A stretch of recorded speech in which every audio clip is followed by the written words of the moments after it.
they took in a black child that was dying and obviously saved my life. Years later, my folks told me about this family that took me in, saved my life.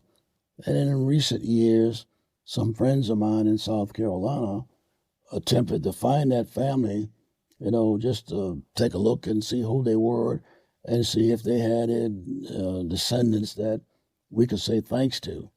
We want to find out who the doctor was that saved my life, but nothing, just a piece of history, a piece of memory, but I survived and I did real well physically. I survived 2 wars. Yeah. And I survived 19 holes that I bled from. And we're going to get into that because that's a lot. You can say things like that, but that doesn't really encapsulate like the incredible nature of that, because there's a lot that goes into those events too. Yeah. What do you remember what you were sick with? No, I wouldn't have any idea. Okay.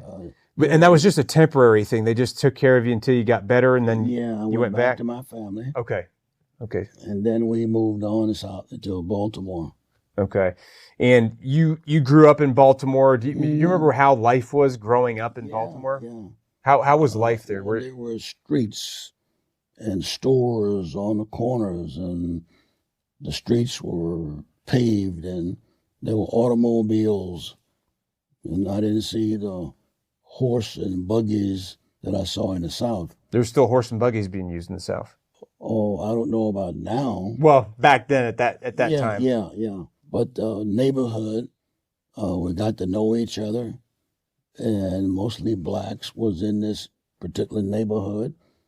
But they had stores on the corner.